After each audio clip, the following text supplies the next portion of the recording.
Hello, friends. Welcome to this November 1st edition of Your Daily Fairy Godmother, helping you become the star of your own life. Today is the day after Samhain. It is a very rich time for those of us who celebrate the rhythms of the earth in a spiritual way.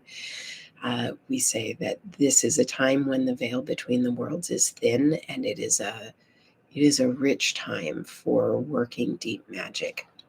And in addition, it being a new moon day means that this is a great day to be setting intentions. And what I have learned from people who follow the stars more closely than I do is that, in particular, a powerful way to be orienting towards intentions this new moon is to be thinking about what we dream of for the collective and then bringing that home to our own individual lives. And the thing that I am dreaming of for the collective right now is that we learn a new way. We know that our current ways are unsustainable. We know that they are not working for us. That is part of why you are here. You are longing to be the star of your own life, and you are looking for ways to bring that about. And it's true individually, it's true collectively. So the dream that I am calling in for the collective is that we open our hearts and become more available for connection, for the opportunity to move in love and harmony with ourselves, with each other, and with all of existence. So, as I was calling in inspiration for what to talk about for this episode, what came through so clearly is the power and importance of working with discomfort. Part of what keeps us where we are, part of what keeps us in the patterns where we are, is our aversion to discomfort. And change is inherently uncomfortable, right? Think about when you pick up a new movement activity and then the next day you feel sore, the next couple of days you feel sore. Or you pick up a new art or craft and you try it, but you're not very good at it yet, so you feel awkward. We have talked about perfectionism in other episodes. And so being able to work with discomfort is part of how you come into full contact with your power, how you step into your power, which is necessary for becoming the star of your own life. So, to ground this conversation, I want to bring in a quote from the fabulous and inspirational Adrienne Marie Brown, who shares, "Pleasure is the point. Feeling good is not frivolous, it's freedom." And so, isn't that a curious sentiment in which to ground a conversation about discomfort, which, of course, doesn't feel good? Or does it? One of the things about existence and our experience is that nothing is all good or all bad. I'm sure you can think about this in your own life. The thing that's coming to mind for me right now is my love of sweets, my love of desserts. And so, a dessert is effing delicious, right? But it's not all good. It's not full of nutrition. And if I eat too much of it, I will feel really bad. So there's always a both and to existence. This is one of those very powerful and mysterious paradoxes that we talk about and work with. So the question that I want to offer is, what feels good, or what is feeling good? When I began my journey, my body love journey, my spiritual journey, which I have learned are one and the same, uh, one of the things that I noticed is that around things that feel good, I often engaged in habits of shaming myself or sort of self-flagellation around them. So again, I'll turn to my sweet tooth and my love of sweets. I might allow myself to have ice cream. But then I would like shake my finger at myself, like, oh, you shouldn't do that. It's bad to eat sweets. Sweets are bad for you. So, on the one hand, I was giving myself the pleasure of this treat. But in the same moment, I was undermining the pleasure of that treat with this sort of punishing narrative.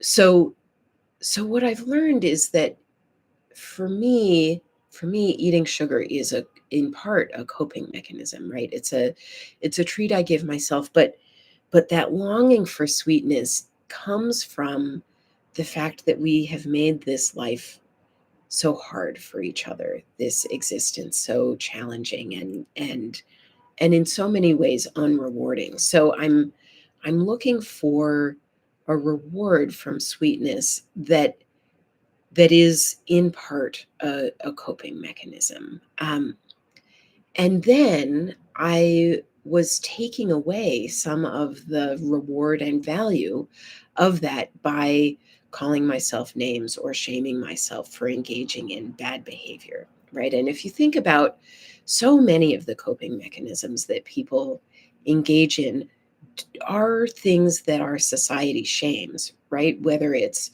substances, alcohol, drugs, sugar, um, or behaviors, right? Self soothing behaviors like looking at the screen or losing ourselves in a book.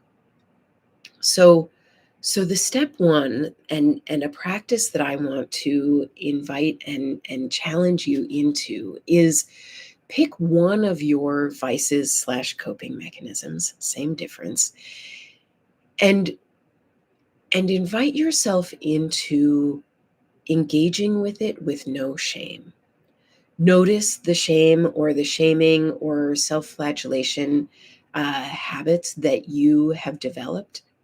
Don't shame yourself for those either. Like this is a way that you are trying to create balance in the sense where you have been given the message that if you were a good person, you wouldn't engage in this vice, but you want and need to engage in this behavior because it is feeding something in you that needs care, that needs feeding, and this is the best way you've found so far to do that. So instead of giving and taking in the same move, offer yourself the freedom of just fully enjoying the thing that you want to enjoy.